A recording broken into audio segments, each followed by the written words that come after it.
ಎಲ್ರಿಗೂ ನಮಸ್ಕಾರ ಸ್ನೇಹಿತರೆ. ನವೆಂಬರ್ 18 ಮತ್ತೆ 19ನೇ ತಾರೀಕಿನ ಕರೆಂಟ್ ಅಫೇರ್ಸ್ ಅನ್ನ ನೋಡೋಣ. ಅದಕ್ಕಿಂತ ಮುಂಚೆ ನಮ್ಮ ಚಾನಲ್ಗೆ ಸಬ್ಸ್ಕ್ರೈಬ್ ಆಗಿಲ್ಲ ಅಂದ್ರೆ ಸಬ್ಸ್ಕ್ರೈಬ್ ಮಾಡ್ಕೊಳ್ಳಿ. ಬೆಲ್ ಬಟನ್ ಕ್ಲಿಕ್ ಮಾಡೋದನ್ನ ಮರಿಬೇಡಿ. ಈ ಮೂಲಕ ಎಲ್ಲ ನೋಟಿಫಿಕೇಶನ್ಸ್ ಗಳನ್ನ ಇಮಿಡಿಯೇಟ್ ಆಗಿ ಪಡ್ಕೊಳ್ಬಹುದಾಗಿರುತ್ತೆ.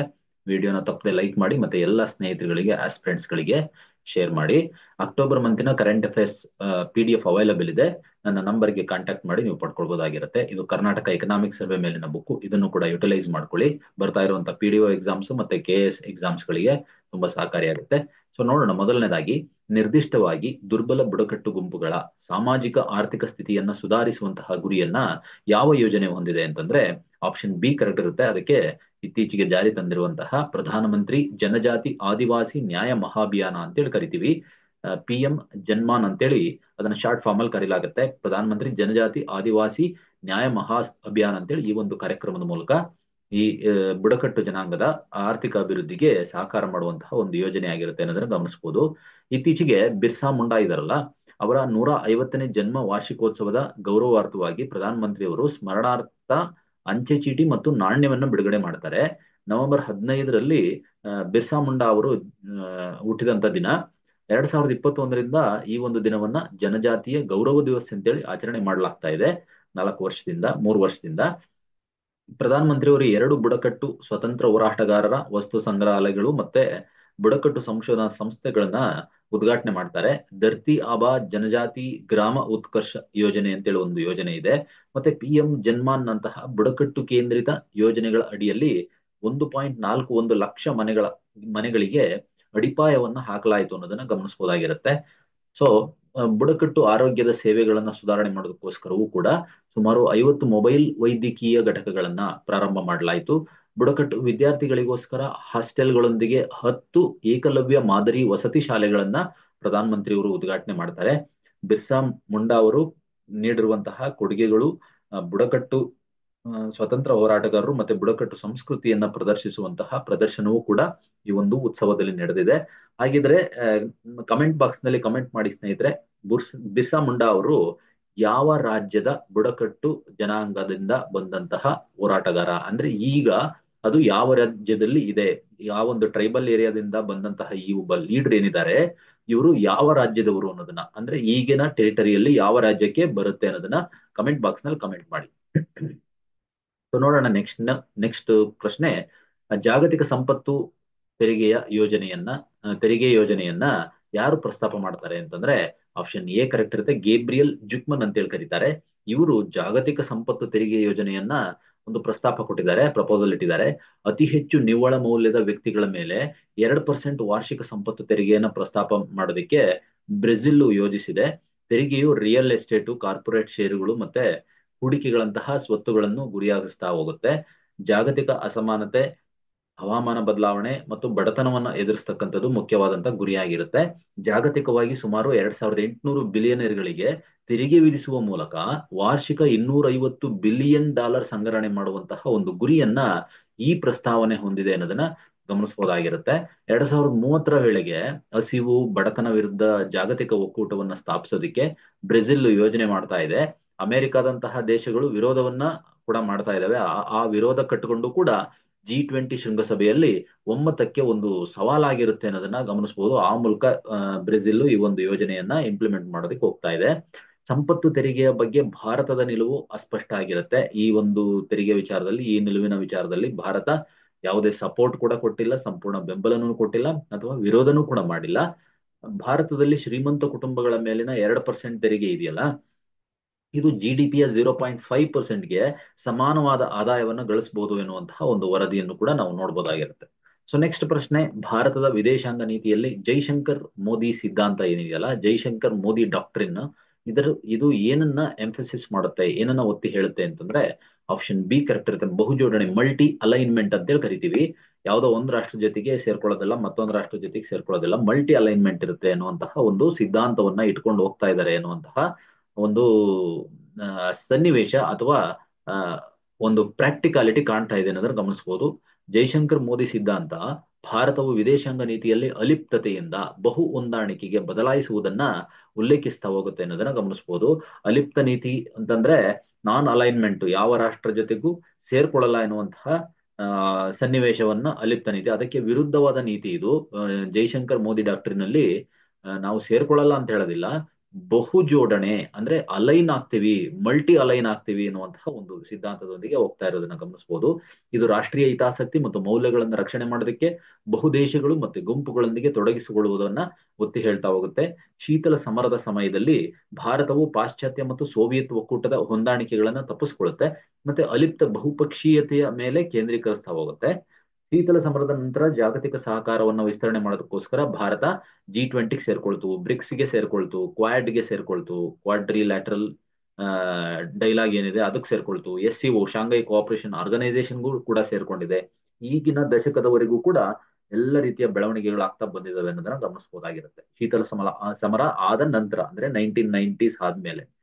ಸೊ ನಿಷ್ಕ್ರಿಯ ಅಲಿಪ್ತ ನೀತಿಗೆ ಭಿನ್ನವಾಗಿ ಹೊಸ ಸಿದ್ಧಾಂತ ಜಾಗತಿಕ ವ್ಯವಹಾರಗಳಿಗೆ ಪೂರ್ವಭಾವಿ ಮತ್ತು ಸಮತೋಲಿತ ವಿಧಾನವನ್ನ ಅಳವಡಿಸ್ಕೊಳ್ತಾ ಇದೆ ಅನ್ನುವಂತಹ ಒಂದು ಪ್ರಸ್ತಾಪವನ್ನು ನೋಡ್ಬೋದಾಗಿರುತ್ತೆ, ಅಥವಾ ಪ್ರಾಕ್ಟಿಕಾಲಿಟಿಯನ್ನ ನೋಡ್ಬೋದಾಗಿರುತ್ತೆ. ಭಾರತವು US ರಕ್ಷಣಾ ಸಾಧನಗಳನ್ನ ಸ್ವಾಧೀನಪಡಿಸಿಕೊಳ್ಳುವಾಗ ರಷ್ಯಾದ ತೈಲವನ್ನ ಖರೀದಿಸುವಂತಹ ಆಸಕ್ತಿಗಳನ್ನು ಕೂಡ ಪ್ರಾಯೋಗಿಕವಾಗಿ ಸಮತೋಲನಗೊಳಿಸ್ತಾ ಹೋಗುತ್ತೆ. ಅಂದ್ರೆ ಅಮೆರಿಕದ ರಕ್ಷಣಾ ಸಾಧನಗಳನ್ನು ಸ್ವಾಧೀನಪಡಿಸ್ಕೊಳ್ತಾ ಇದೆ, ಜೊತೆಗೆ ರಷ್ಯಾದ ತೈಲವನ್ನು ಕೂಡ ಖರೀದಿ ಮಾಡ್ತಾ ಇದೆ. ಎರಡು ರೀತಿಯ, ಅದನ್ನೇ ನಾವು ಮಲ್ಟಿ ಅಲೈನ್ಮೆಂಟ್ ಅಂತೇಳಿ ಕರಿತೀವಿ. ಬಹು ಅಲೈನ್ ಅಥವಾ ಬಹು ಜೋಡಣೆ ಒಂದು ಒಪ್ಪಂದದ ಹಾದಿಯಲ್ಲಿ ಭಾರತ ಹೋಗ್ತಾ ಇರೋದನ್ನ ನಾವು ಗಮನಿಸಬಹುದಾಗಿರುತ್ತೆ.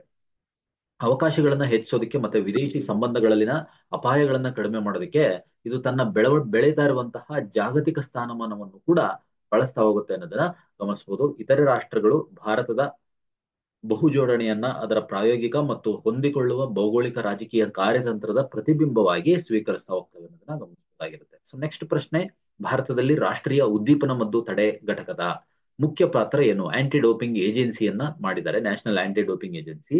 ಅದರ ಮುಖ್ಯ ಪಾತ್ರ ಏನು ಅಂತಂದ್ರೆ ಆಪ್ಷನ್ ಬಿ ಕರೆಕ್ಟ್ ಇರುತ್ತೆ. ಕ್ರೀಡೆಗಳಲ್ಲಿ ಡೋಪಿಂಗ್ ಚಟುವಟಿಕೆಗಳನ್ನು ನಿಯಂತ್ರಣ ಮಾಡೋದಕ್ಕೋಸ್ಕರ ಈ ಒಂದು ಏಜೆನ್ಸಿಯನ್ನ ಎಸ್ಟಾಬ್ಲಿಷ್ ಮಾಡಲಾಗಿದೆ. ಭಾರತದಲ್ಲಿ ಕ್ರೀಡೆಗಳಲ್ಲಿ ಡೋಪಿಂಗ್ ವಿರುದ್ಧದ ಹೋರಾಟವನ್ನ ಬಲಪಡಿಸೋದಕ್ಕೋಸ್ಕರ ನಾಡಾ ಅಂದ್ರೆ ನ್ಯಾಷನಲ್ ಆಂಟಿ ಡೋಪಿಂಗ್ ಏಜೆನ್ಸಿ ಏನಿದೆ ಇದನ್ನ ಸ್ಥಾಪನೆ ಮಾಡಲಾಯಿತು. ಡೋಪಿಂಗ್ ಅಥ್ಲೆಟಿಕ್ ಕಾರ್ಯಕ್ಷಮತೆಯನ್ನ ಹೆಚ್ಚಿಸೋದಕ್ಕೆ ವಸ್ತುಗಳನ್ನ ಅಥವಾ ಮೆಟೀರಿಯಲ್ಸ್ ಗಳನ್ನ ಬಳಸೋದನ್ನ ಸಬ್ಸ್ಟೆನ್ಸಸ್ ಅಂತ ಕರಿತೀವಿ. ಸಬ್ಸ್ಟೆನ್ಸಸ್ ಬಳಸಿ ಎನರ್ಜಿ ಪಡ್ಕೊಳ್ತಾರೆ ಕೃತಕವಾಗಿ, ಮತ್ತೆ ಅದರ ಅನ್ಯಾಯದ ಪ್ರಯೋಜನದಿಂದ ನಿಷೇಧ ಮಾಡಲಾಗಿದೆ ಅನ್ನೋದನ್ನ ಗಮನಿಸಬಹುದಾಗಿರುತ್ತೆ. ಕಾರ್ಯಕ್ಷಮತೆಯನ್ನ ಹೆಚ್ಚಿಸ್ತಕ್ಕಂತ ಔಷಧಿಗಳು ಅಂತ ಏನ್ ಕರಿತೀವಿ, ಇವು ಹೃದಯ ಸಮಸ್ಯೆಗಳು ಮತ್ತೆ ಮಾನಸಿಕ ಆರೋಗ್ಯ ಸಮಸ್ಯೆಗಳಂತಹ ಗಂಭೀರ ಆರೋಗ್ಯ ಸಮಸ್ಯೆಗಳನ್ನ ಉಂಟು ಮಾಡಬಹುದು ಎನ್ನುವುದನ್ನ ಗಮನಿಸಬಹುದಾಗಿರುತ್ತೆ. ವಿಶ್ವ ಡೋಪಿಂಗ್ ವಿರೋಧಿ ಏಜೆನ್ಸಿ ಅಂತ ಏನಿದೆ, ವಾಡಾ ಇದೆಯಲ್ಲ, ವರ್ಲ್ಡ್ ಆಂಟಿ ಡೋಪಿಂಗ್ ಏಜೆನ್ಸಿ, ಇದು ಜಾಗತಿಕ ಡೋಪಿಂಗ್ ವಿರೋಧಿ ಪ್ರಯತ್ನಗಳನ್ನ ಸಂಘಟಿಸುತ್ತಾ ಹೋಗುತ್ತೆ. ಮತ್ತೆ ವಿಶ್ವ ಡೋಪಿಂಗ್ ವಿರೋಧಿ ಕೋಡ್ ಅನ್ನು ಕೂಡ ಜಾರಿಗೊಳಿಸಿದೆ ಅನ್ನೋದನ್ನ ಗಮನಿಸಬಹುದಾಗಿರುತ್ತೆ. ಭಾರತ 2007ರಲ್ಲಿ ಕ್ರೀಡೆಯಲ್ಲಿ ಡೋಪಿಂಗ್ ವಿರುದ್ಧ ಯುನೆಸ್ಕೋ ಒಪ್ಪಂದವನ್ನ ಅಂಗೀಕಾರ ಕೂಡ ಮಾಡಿಕೊಂಡಿದೆ. ಭಾರತದಲ್ಲಿ ಡೋಪಿಂಗ್ ಚಟುವಟಿಕೆಗಳನ್ನ ನಿಯಂತ್ರಣ ಮಾಡೋದಕ್ಕೆ ಮತ್ತೆ ಅಂತಾರಾಷ್ಟ್ರೀಯ ಬದ್ಧತೆಗಳನ್ನ ಪೂರೈಸೋದಕ್ಕೆ 2009ರಲ್ಲಿ ನಾಡಾ ನ್ಯಾಷನಲ್ ಆಂಟಿ ಡೋಪಿಂಗ್ ಏಜೆನ್ಸಿಯನ್ನ ಸ್ಥಾಪನೆ ಮಾಡಲಾಗಿದೆ. 2022ರ ರಾಷ್ಟ್ರೀಯ ಡೋಪಿಂಗ್ ವಿರೋಧಿ ಕಾಯ್ದೆಯು ಕಾನೂನು ಸವಾಲುಗಳನ್ನ ಪರಿಹರಿಸ್ತಾ ಹೋಗುತ್ತೆ, ಮತ್ತೆ ನಿರ್ಬಂಧಗಳು ಮತ್ತು ದಂಡಗಳನ್ನ ಜಾರಿಗೊಳಿಸ್ತಾ ಹೋಗುತ್ತೆ ಅನ್ನೋದನ್ನ ಗಮನಿಸಬಹುದಾಗಿರುತ್ತೆ. ನಾಡಾ ಏನಿದೆ, ತನಿಖೆಗಳನ್ನ ನಡೆಸೋದಕ್ಕೋಸ್ಕರ, ಡೋಪಿಂಗ್ ವಿರೋಧಿ ನೀತಿಗಳನ್ನ ಜಾರಿ ತರೋದಕ್ಕೋಸ್ಕರ ಮತ್ತೆ ಉಲ್ಲಂಘನೆಗಳಿಗೆ ದಂಡವನ್ನ ಜಾರಿಗೊಳಿಸೋದಕ್ಕೋಸ್ಕರ ಅಧಿಕಾರವನ್ನ ಹೊಂದಿರುತ್ತೆ ಅನ್ನೋದನ್ನ ಗಮನಿಸಬಹುದಾಗಿರುತ್ತೆ. ಸೊ ನೆಕ್ಸ್ಟ್ ಪ್ರಶ್ನೆ, CSIR Council of Scientific and Industrial Research ಅಂತೇಳಿ ಸಂಸ್ಥೆ ಇದೆ. ಇದು ಆರಂಭಿಸಿದ ಸ್ವಸ್ತಿಕ್ ಉಪಕ್ರಮದ ಮುಖ್ಯ ಗುರಿ ಏನು ಅಂತಂದ್ರೆ ಆಪ್ಷನ್ ಬಿ ಕರೆಕ್ಟ್ ಇರುತ್ತೆ. ಸಾಂಪ್ರದಾಯಿಕ ಜ್ಞಾನ ಇದೆಯಲ್ಲ ಅದನ್ನ ಸಂರಕ್ಷಣೆ ಮಾಡಬೇಕು ಮತ್ತೆ ವೈಜ್ಞಾನಿಕವಾಗಿ ಅದನ್ನ ಮೌಲ್ಯೀಕರಿಸಬೇಕು ಎನ್ನುವಂತಹ ಒಂದು ಉದ್ದೇಶದಿಂದ CSIR ಅನ್ನ, Council of Scientific and Industrial Research ಅನ್ನ, ಈ ಒಂದು ಉಪಕ್ರಮವನ್ನ ಈ ಗುರಿಯೊಂದಿಗೆ ಆರಂಭ ಮಾಡಲಾಗಿದೆ. ಬಹಳ ಇಂಪಾರ್ಟೆಂಟ್ ಆಗಿ ಟ್ರೆಡಿಷನಲ್ ನಾಲೆಜ್ ಅನ್ನು ಸೇವ್ ಮಾಡಬೇಕು, ಭಾರತೀಯ ಟ್ರೆಡಿಷನಲ್ ನಾಲೆಜ್ ಅನ್ನ ಅನ್ನುವಂತಹ ಉದ್ದೇಶದೊಂದಿಗೆ ಈ ಸ್ವಸ್ತಿಕ್ ಉಪಕ್ರಮ ಇದೆಯಲ್ಲ, ಸಾಂಪ್ರದಾಯಿಕ ಜ್ಞಾನವನ್ನು ಸಂರಕ್ಷಿಸತಕ್ಕಂತ ಮತ್ತು ವೈಜ್ಞಾನಿಕವಾಗಿ ಮೌಲ್ಯೀಕರಿಸುವ ಗುರಿಯನ್ನು ಹೊಂದಿದೆ. CSIR ನ ಪಾತ್ರ ಏನಿದೆ ಅಂತಂದ್ರೆ ಭಾರತದ ಸಾಂಪ್ರದಾಯಿಕ ಜ್ಞಾನವನ್ನ ಸಂವಹನ ಮಾಡೋದಿಕ್ಕೆ ಮತ್ತು ಮೌಲ್ಯೀಕರಿಸೋದಿಕ್ಕೆ ಪ್ರಮುಖವಾದಂತಹ ಪ್ರಯತ್ನಗಳಾಗಿರ್ತವೆ. ಪ್ರಧಾನ ಮಂತ್ರಿ ಮೋದಿ ಅವರ ಒತ್ತು ಏನ್ ಹೇಳುತ್ತೆ ಅಂತಂದ್ರೆ ಸಾಂಪ್ರದಾಯಿಕ ಆಚರಣೆಗಳ ವೈಜ್ಞಾನಿಕ ಪುರಾವೆಗಳನ್ನ ಹಂಚಿಕೊಳ್ಳೋದಿಕ್ಕೆ ಒತ್ತು ನೀಡ್ತಾ ಹೋಗುತ್ತೆ ಅನ್ನೋದನ್ನ ಗಮನಿಸಬಹುದು. ಮತ್ತೆ ಭಾಷಾ ಆಕ್ಸೆಸಿಬಿಲಿಟಿ ಬಂದಾಗ ವಿಷಯ ಇಂಗ್ಲಿಷು, ಹಿಂದಿ ಮತ್ತು ಪ್ರಾದೇಶಿಕ ಭಾಷೆಗಳಲ್ಲಿ ಕೂಡ ಲಭ್ಯ ಇರುತ್ತೆ ಅನ್ನೋದನ್ನ ಗಮನಿಸಬಹುದಾಗಿರುತ್ತೆ. ನೆಕ್ಸ್ಟ್ ಪ್ರಶ್ನೆ, ಸುಮಿ ನಾಗಾ ಬುಡಕಟ್ಟಿನ ಯಾವ ಹಬ್ಬವನ್ನು ಸುಗ್ಗಿಯ ನಂತರದ ಹೊಸ ವರ್ಷದಲ್ಲಿ ಅದೃಷ್ಟಕ್ಕಾಗಿ ಕೃತಜ್ಞತೆಯಾಗಿ ಆಚರಣೆ ಮಾಡಲಾಗುತ್ತೆ ಅಂದ್ರೆ ಆ ಒಂದು ಹಬ್ಬವನ್ನ ಅಹುನಾ ಅಂತೇಳಿ ಕರಿತೀವಿ. ಅಲ್ಲಿ ಸುಗ್ಗಿ ಹಬ್ಬದ ಸಮಯದಲ್ಲಿ ಈ ಒಂದು ಸುಗ್ಗಿ ಸಮಯದಲ್ಲಿ ಈ ಒಂದು ಹಬ್ಬವನ್ನ ಆಚರಣೆ ಮಾಡಲಾಗುತ್ತೆ. ಸುಗ್ಗಿ ನಂತರದ ಹೊಸ ವರ್ಷದಲ್ಲಿ ಅದೃಷ್ಟ ಬರುತ್ತೆ ನಮಗೆ ಅನ್ನುವಂತಹ ಒಂದು ನಂಬಿಕೆಯೊಂದಿಗೆ ಅಹುನ ಫೆಸ್ಟಿವಲ್ ಅನ್ನ ಮಾಡ್ತಾ ಹೋಗ್ತಾರೆ. ಅದಕ್ಕೋಸ್ಕರ ಕೃತಜ್ಞತೆ ಸಲ್ಲಿಸೋದಕ್ಕೋಸ್ಕರ ಈ ಒಂದು ಹಬ್ಬವನ್ನ ಮಾಡ್ತಾರೆ. ಸುಮಿ ನಾಗಾ ಬುಡಕಟ್ಟು ಪ್ರಾಥಮಿಕವಾಗಿ ನಾಗಾಲ್ಯಾಂಡ್ ನ ಮಧ್ಯ ಮತ್ತು ದಕ್ಷಿಣ ಪ್ರದೇಶಗಳಲ್ಲಿ ವಾಸ ಮಾಡುತ್ತೆ. ಅವರು ನಾಗಾಲ್ಯಾಂಡ್ ನಲ್ಲಿ ಅತ್ಯಂತ ವ್ಯಾಪಕವಾದ ಬುಡಕಟ್ಟು ಜನಾಂಗದವರಾಗಿರ್ತಾರೆ. ತಮ್ಮ ಗ್ರಾಮ ಸ್ಥಾಪನೆಯ ಅಭ್ಯಾಸಕ್ಕೆ ಹೆಸರುವಾಸಿಯಾಗಿದ್ದಾರೆ ಅನ್ನೋದನ್ನ ಗಮನಿಸಬಹುದಾಗಿರುತ್ತೆ. ಐತಿಹಾಸಿಕವಾಗಿ ಸುಮಿ ನಾಗಾ ಕ್ರಿಶ್ಚಿಯನ್ ಮಿಷನರಿಗಳ ಆಗಮನದ ಮೊದಲು ತಲೆಬೇಟೆಯನ್ನ ಅಭ್ಯಾಸ ಮಾಡ್ತಾ ಇದ್ರು. ಸುಮಿ ನಾಗಗಳೇನಿದಾರಲ್ಲ ಇವರು ಸುಮಿ ಭಾಷೆಯನ್ನ ಮಾತನಾಡ್ತಾ ಹೋಗ್ತಾರೆ. ಇದು ಟಿಬೆಟ್ ಬರ್ಮನ್ ಭಾಷಾ ಕುಟುಂಬಕ್ಕೆ ಸೇರಿರುವಂತಹ ಒಂದು ಭಾಷೆ ಅಂತೇಳಿ ನಾವು ಗಮನಿಸಬಹುದಾಗಿರುತ್ತೆ. ಸೊ ಕೊಯ್ಲಿಗೆ ಅಂದ್ರೆ ಮಳೆ ಈ ಪೈರಿನ ಕೊಯ್ಲು ಬರುತ್ತಲ್ಲ, ಕೊಯ್ಲಿಗೆ ಧನ್ಯವಾದವನ್ನು ಅರ್ಪಿಸೋದಕ್ಕೆ ಮತ್ತೆ ಹೊಸ ವರ್ಷದ ಅದೃಷ್ಟಕ್ಕಾಗಿ ಪ್ರಾರ್ಥನೆ ಮಾಡೋದಕ್ಕೆ ಆಚರಿಸಲಾಗುವಂತಹ ಒಂದು ಪ್ರಮುಖ ಹಬ್ಬ ಅಹುನಾ ಅಂತೇಳಿ ಕರಿತೀವಿ. ಹೊಸ ಬೆಳೆಗಳು ಏನ್ ಬರುತ್ತೆ, ಹೊಸ ಬೆಳೆಗಳ ಆಗಮನವನ್ನ ಆಚರಿಸ್ತಕ್ಕಂತಹ ಸುಮಿ ನಾಗನಿಗೆ ತುಳಿಣಿ ಎನ್ನುವಂತಹ ಮತ್ತೊಂದು ಹಬ್ಬ ಕೂಡ ಬಹಳ ಪಾಪ್ಯುಲರ್ ಆಗಿರುತ್ತೆ ಅನ್ನೋದನ್ನ ಗಮನಿಸಬಹುದಾಗಿರುತ್ತೆ. ಬೆಳೆಗಳ ಆಗಮನವನ್ನ ಆಚರಣೆ ಮಾಡೋದಕ್ಕೋಸ್ಕರ ಮಾಡುವಂತಹ ಒಂದು ಹಬ್ಬ ಇದು. ಸೊ ನೆಕ್ಸ್ಟ್ ಪ್ರಶ್ನೆ, ಭಾರತೀಯ ಪ್ರಧಾನಿಗಿಂತ ಮೊದಲು ಅಂದ್ರೆ ಮುಂಚೆ ನೈಜೀರಿಯಾದ grand commander of the order of the Niger ಪ್ರಶಸ್ತಿಯನ್ನ ಪಡೆದಂತಹ ಏಕೈಕ ವಿದೇಶಿ ಗಣ್ಯರು ಯಾರು ಅಂತಂದ್ರೆ ಆಪ್ಷನ್ ಬಿ ಕರೆಕ್ಟ್ ಇರುತ್ತೆ. ರಾಣಿ ಎಲಿಜಬೆತ್ಗೆ ಕೊಟ್ಟಿರ್ತಾರೆ ಮುಂಚೆ, ಅದಾದ ನಂತರ ನರೇಂದ್ರ ಮೋದಿ ಅವರಿಗೆ ಕೊಟ್ಟಿದ್ದಾರೆ. ಭಾರತೀಯ ಪ್ರಧಾನಿ ನೈಜೀರಿಯಾದ ಎರಡನೇ ಅತ್ಯುನ್ನತ ರಾಷ್ಟ್ರೀಯ ಗೌರವವಾದಂತಹ grand commander of the order of the Niger ಅನ್ನ ಸ್ವೀಕರಿಸ್ತಾರೆ.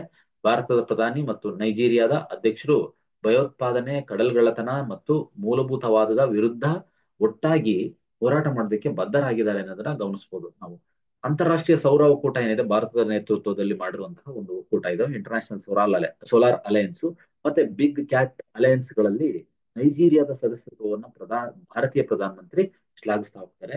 ನೈಜೀರಿಯಾದಲ್ಲಿ ಪ್ರವಾಹ ಪರಿಹಾರ ಪ್ರಯತ್ನಗಳಿಗೋಸ್ಕರ ಭಾರತವು 20 ಟನ್ ಮಾನವೀಯ ನೆರವು ಪ್ಯಾಕೇಜ್ ಅನ್ನ ಘೋಷಣೆ ಮಾಡಿದೆ ಅನ್ನೋದನ್ನ ನಾವು ಗಮನಿಸಬಹುದಾಗಿರುತ್ತೆ. ನೆಕ್ಸ್ಟ್, ಈ ನೈಜೀರಿಯಾ ಇದೆಯಲ್ಲ, ಇದು ಪಶ್ಚಿಮ ಆಫ್ರಿಕಾದಲ್ಲಿ ಕಂಡು ಬರ್ತಕ್ಕಂತಹ ರಾಷ್ಟ್ರ. ಇದು ನೈಜರ್, ಚಾಡು, ಕ್ಯಾಮ್ರೂನ್ ಮತ್ತೆ ಬೆನಿನ್ ರಾಷ್ಟ್ರಗಳು ಗಡಿಯಲ್ಲಿ ಕಂಡು ಬರ್ತವೆ ಅನ್ನೋದನ್ನ ಗಮನಿಸಬಹುದು. ಇದೊಂದು ಪಾಶ್ಚಿಮಾತ್ಯ ಆಫ್ರಿಕನ್ ರಾಷ್ಟ್ರ. ಭಾರತ ಮತ್ತು ನೈಜೀರಿಯಾ 2007ರಲ್ಲಿ ಕಾರ್ಯತಂತ್ರದ ಪಾಲುದಾರಿಕೆಯನ್ನ ಸ್ಥಾಪನೆ ಮಾಡ್ತಾ ಹೋಗ್ತಾರೆ. ಸ್ಟ್ರಾಟಜಿಕ್ ಪಾರ್ಟ್ನರ್ಶಿಪ್ ಅನ್ನ ತಮ್ಮ ದ್ವಿಪಕ್ಷೀಯ ಸಂಬಂಧಗಳನ್ನ ನವೀಕರಣ ಮಾಡೋದಕ್ಕೆ ಬಳಸ್ತಾ ಹೋಗ್ತಾರೆ ಅನ್ನೋದನ್ನ ಗಮನಿಸಬಹುದಾಗಿರುತ್ತೆ. ಸೊ ನೈಜೀರಿಯಾ ಏನಿದೆಯಲ್ಲ, ಇದು ಆಫ್ರಿಕಾದ ಅತಿ ಹೆಚ್ಚು ಜನಸಂಖ್ಯೆ ಹೊಂದಿರತಕ್ಕಂತ ದೇಶ ಆಗಿರುತ್ತೆ. ಮತ್ತೆ ವಿಶ್ವದ 6ನೇ ಅತಿ ಹೆಚ್ಚು ಜನಸಂಖ್ಯೆ ಹೊಂದಿರುವಂತ ರಾಷ್ಟ್ರವಾಗಿದೆ ಅನ್ನೋದನ್ನು ಕೂಡ ಗಮನಿಸಬೇಕಾಗುತ್ತೆ. ಸೊ ಭಾರತ ಮತ್ತು ನೈಜೀರಿಯಾ ಬಲವಾದ ರಕ್ಷಣಾ ಸಹಕಾರವನ್ನು ಹಂಚಿಕೊಳ್ತಾ ಹೋಗ್ತವೆ. ಭಾರತೀಯ ಮಿಲಿಟರಿ ಸಂಸ್ಥೆಗಳು ಕೂಡ ನೈಜೀರಿಯಾದ ಅಧಿಕಾರಿಗಳಿಗೆ ತರಬೇತಿಯನ್ನ ನೀಡ್ತವೆ ಅನ್ನೋದನ್ನ ಗಮನಿಸಬಹುದಾಗಿರುತ್ತೆ. ಸೊ ನೆಕ್ಸ್ಟ್ ಪ್ರಶ್ನೆ ಬಂದಾಗ ಜೀವನ್ ಪ್ರಮಾಣ ಉಪಕ್ರಮ ಅಂತಂದ್ರೆ ಏನು ಅಂದ್ರೆ ಆಪ್ಷನ್ ಬಿ ಕರೆಕ್ಟ್ ಇರುತ್ತೆ. ಡಿಜಿಟಲ್ ಲೈಫ್ ಪ್ರಮಾಣ ಪತ್ರ ವ್ಯವಸ್ಥೆ ಅಂತೇಳಿ ಕರಿತೀವಿ. ಡಿಜಿಟಲ್ ಲೈಫ್ ಸರ್ಟಿಫಿಕೇಟ್ ಸಿಸ್ಟಮ್ ಅಂತೇಳಿ ಕರಿತೀವಿ. ಜೀವನ್ ಪ್ರಮಾಣವು 2014ರಲ್ಲಿ ಪರಿಚಯಿಸಲಾದಂತಹ ಒಂದು ಯೋಜನೆ. ಇದು ಡಿಜಿಟಲ್ ಲೈಫ್ ಸರ್ಟಿಫಿಕೇಟ್ ಅನ್ನ ಒಂದು ವ್ಯವಸ್ಥೆ, ಇದನ್ನ ಆರಂಭ ಮಾಡ್ತಾ ಬರ್ತಾರೆ. ಇದು ಪಿಂಚಣಿದಾರರಿಗೆ ಆನ್ಲೈನ್ ನಲ್ಲಿ ಜೀವನ ಪ್ರಮಾಣ ಪತ್ರಗಳನ್ನ ಸಲ್ಲಿಸೋದಕ್ಕೆ ಅನುವು ಮಾಡಿಕೊಡ್ತಾ ಹೋಗುತ್ತೆ. ಸಮಯ ಮತ್ತು ಶ್ರಮವನ್ನು ಕೂಡ ಬಳಸುತ್ತೆ. ಪಿಂಚಣಿದಾರರೇನಿದ್ದಾರೆ ಅವರು ಬಯಸಿದಲ್ಲಿ ಅಂಚೆ ಕಚೇರಿಗಳು ಅಥವಾ ಬ್ಯಾಂಕ್ಗಳಲ್ಲಿ ಪ್ರಮಾಣ ಪತ್ರಗಳನ್ನ ಸಲ್ಲಿಸಬಹುದಾಗಿರುತ್ತೆ. ಪ್ರಮಾಣ ಪತ್ರಗಳನ್ನ ಉತ್ಪಾದನೆ ಮಾಡೋದಕ್ಕೋಸ್ಕರ ಅಂದ್ರೆ ಅದನ್ನ ಜನರೇಟ್ ಮಾಡೋದಕ್ಕೋಸ್ಕರ ವ್ಯವಸ್ಥೆಯು ಆಧಾರ್ ಆಧಾರಿತ ಬಯೋಮೆಟ್ರಿಕ್ ದೃಢೀಕರಣವನ್ನು ಕೂಡ ಬಳಸ್ಕೊಳುತ್ತೆ ಅನ್ನೋದನ್ನ ಗಮನಿಸ್ಬೇಕು ನಾವು. ಈ ಜೀವನ್ ಪ್ರಮಾಣ ಸರ್ಟಿಫಿಕೇಟ್ ಇದೆಯಲ್ಲ, ಇದನ್ನ ರಾಷ್ಟ್ರೀಯ ಮಾಹಿತಿ ಕೇಂದ್ರ, ನ್ಯಾಷನಲ್ ಇನ್ಫಾರ್ಮೆಟಿಕ್ ಸೆಂಟರ್ ಇದೆಯಲ್ಲ, ಇವರು ನಿರ್ವಹಣೆ ಮಾಡುವಂಥದ್ದು. ಈ DLC ಏನಿದೆ, DLC ಅನ್ನ ರಚನೆ ಮಾಡೋದಕ್ಕೋಸ್ಕರ ಪಿಂಚಣಿದಾರರಿಗೆ ಆಧಾರ್ ಕಾರ್ಡ್ ಮತ್ತೆ ಅದಕ್ಕೆ ಲಿಂಕ್ ಮಾಡಲಾದಂತಹ ಮೊಬೈಲ್ ಸಂಖ್ಯೆಯ ಅಗತ್ಯವಿದೆ ಎನ್ನುವುದನ್ನ ಗಮನಿಸಬಹುದಾಗಿರುತ್ತೆ. ನೆಕ್ಸ್ಟ್, ಸುಲಭ ಪರಿಶೀಲನೆಗಾಗಿ 2021ರಲ್ಲಿ ಮುಖದ ದೃಢೀಕರಣವನ್ನು ಕೂಡ ಅಂದ್ರೆ ಫೇಸ್ ಅಥೆಂಟಿಕೇಶನ್ ಕೂಡ ಪರಿಚಯಿಸಲಾಗಿದೆ ಅನ್ನೋದನ್ನ ನಾವು ಗಮನಿಸಬಹುದಾಗಿರುತ್ತೆ. ಮಾರ್ಚ್ 2023 ಹೊತ್ತಿಗೆ ಭಾರತ 64 ಲಕ್ಷಕ್ಕೂ ಹೆಚ್ಚು ಕೇಂದ್ರ ಸರ್ಕಾರದ ಪಿಂಚಣಿದಾರರನ್ನ ಹೊಂದಿದೆ ಅನ್ನೋದನ್ನ ಗಮನಿಸಬಹುದಾಗಿರುತ್ತೆ. ನೆಕ್ಸ್ಟ್ ಪ್ರಶ್ನೆ, ಇದಿಷ್ಟು ಇವತ್ತಿನ ಕರೆಂಟ್ ಅಫೇರ್ಸ್ ಆಗಿತ್ತು. ನೆಕ್ಸ್ಟ್ ಪ್ರಶ್ನೆ ನಿಮ್ಮ ಕಮೆಂಟ್ ಬಾಕ್ಸ್ ನಲ್ಲಿ ಕಮೆಂಟ್ ಮಾಡಿ ಇದಕ್ಕೆ. When is national press day observed in India? ಭಾರತದಲ್ಲಿ ರಾಷ್ಟ್ರೀಯ ಪತ್ರಿಕಾ ದಿನವನ್ನ ಯಾವಾಗ ಆಚರಣೆ ಮಾಡಲಾಗುತ್ತೆ ಅನ್ನೋದನ್ನ ಕಮೆಂಟ್ ಬಾಕ್ಸ್ ನಲ್ಲಿ ಕಮೆಂಟ್ ಮಾಡಿ. ಎಲ್ರಿಗೂ ಧನ್ಯವಾದಗಳು. ನಮ್ಮ ಟೆಲಿಗ್ರಾಮ್ ಗ್ರೂಪಿನ ಲಿಂಕ್ ಅನ್ನ ಡಿಸ್ಕ್ರಿಪ್ಷನ್ ಬಾಕ್ಸ್ ನಲ್ಲಿ ಕೊಡಲಾಗಿದೆ. ಜಾಯ್ನ್ ಆಗೋದ್ರ ಮೂಲಕ ನೀವೆಲ್ಲ ಅಪ್ಡೇಟ್ಸ್ ಗಳನ್ನ ಇಮಿಡಿಯೇಟ್ ಆಗಿ ಪಡ್ಕೊಳ್ಬಹುದಾಗಿರುತ್ತೆ. ಎಲ್ರಿಗೂ ಧನ್ಯವಾದಗಳು. ನೆಕ್ಸ್ಟ್ ಸೆಷನ್ ನಲ್ಲಿ ಸಿಗೋಣ. ನಮಸ್ಕಾರ.